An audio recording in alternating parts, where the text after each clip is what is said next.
বলছে চ্যাম্পিয়ন হয়েছেন আপনি। তো নাসিমা খাতুন। জি। ফাইনালের আগে আপনাদের কিরকম গেম প্ল্যানটা কেমন ছিল? না আসলে আমাদের গেম প্ল্যানিং ছিল আপনার লাস্ট ন্যাশনালে আমরা দুইজনই ছিলাম চ্যাম্পিয়ন। তো আমি আর আমার পার্টনারের প্ল্যানিং ছিল যেহেতু আমরা লাস্ট ন্যাশনালে চ্যাম্পিয়ন, তো আমাদের চ্যাম্পিয়নশিপটা ধরে রাখতে হবে। আমাদের শুধু এটুকুই ছিল যে জাস্ট আমরা ভালো খেলবো এবং নিজেদের চ্যাম্পিয়নশিপটা ধরে রাখবো। কম্পিটিশন ধরে রাখার ব্যাপারে কি খুব একটা স্নায়ু হিসেবে ছিলেন বা কোনো প্রেসার ফিল? ফিল ছিল না কারণ কি আমার পার্টনারের প্রতি কনফিডেন্স ছিল। অবশ্যই একটু থাকবে যেহেতু ফাইনাল ম্যাচ, তো ডু অর ডাই যে কোনো কিছু হতে পারে। এই জন্য মোটামুটি একটু তো প্রেশার থাকবেই। প্রতিপক্ষ তো আপনার চেনা অপোনেন্ট।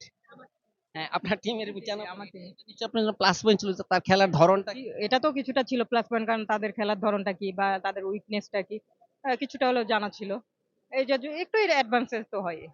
তাই এই এই টুর্নামেন্টে চ্যাম্পিয়ন হওয়ার জন্য আপনার প্রস্তুতিটা কতদিনের ছিল বা কেমন ছিল এই বিষয়ে যদি একটু বলতেন? না আমরা তো আর্মিতে আপনার সারা বছরই প্র্যাকটিস হয়।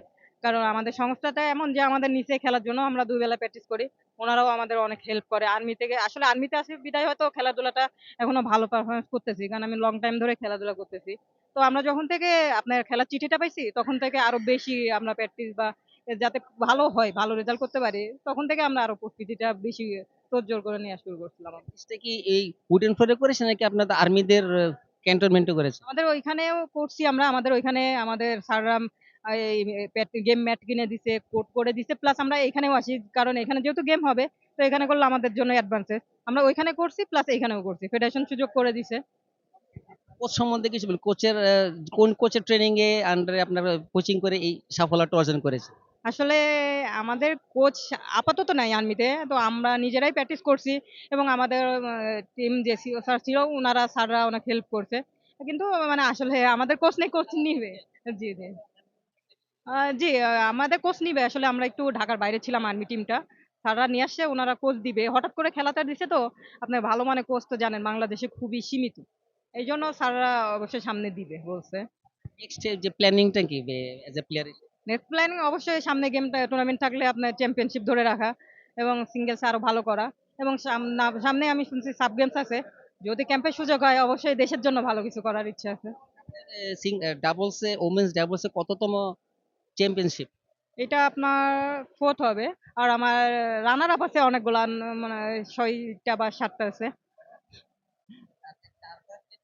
হ্যাঁ, চ্যাম্পিয়ন হয়েছে। বাংলাদেশ গেমসে তারপরে ন্যাশনাল আছে 2টা আর এইটা দেশের বাড়ি কোথায়?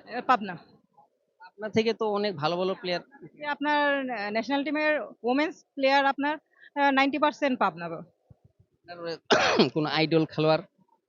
আমার কাছে দেশের বাইরে আমার ভালো লাগে সাইনা। মানে ১ম থেকে আমি খেলা যখন থেকে শুরু করি, সাইনা নেহওয়ালকে আমার খুব ভালো লাগে। এবং ছেলেদের ভিতরে আপনার লিন্ডেন, ওর খেলাটা আমার কাছে একটু মানে অ্যাডভান্স লেভেলে ভালো তখনকার জন্য। এখন তো অনেক প্লেয়ার আছে। তোমার যে আসরটা এবার আসরটা বেশ একটু আনকমন প্রাইজ মানির দিক থেকে এবং বা এনভায়রনমেন্টের দিক থেকে এই বিষয়ে যদি একটু বলতেন। না আসলে এইবার করা আপনার যে মানে অ্যারেঞ্জমেন্টটা আমাদের প্লেয়ারদের জন্য অনেক ভালো। বিশেষ করে আপনার প্রাইজ মানি ১০ লাখ টাকা আমি কখনো দেখি নাই। আপনার প্রাইজ মানি ১০ লাখ টাকা খেলার দিছে ৬ দিন। প্লাস এই যে এসি আপনার সেন্টারে এসি কিন্তু নেই। উনারা নিজেরাই ফেডারেশন ব্যবস্থা করছে। তো আসলে টুর্নামেন্ট কমিটি বা এই ফেডারেশনকে আমাদের প্লেয়ার হিসাবে আমরা ধন্যবাদ দেই যে এরকম টুর্নামেন্ট আরো করুক। আমাদের জন্য আরো ভালো হবে। উনাদেরকে অনেক ধন্যবাদ। মানে আমার পক্ষ থেকে এবং প্লেয়ারদের পক্ষ থেকে। আমরা চাই টুর্নামেন্ট আরো করুক উনারা। ঠিক আছে, অনেক অনেক ধন্যবাদ। আচ্ছা ভাইয়া থ্যাংক ইউ।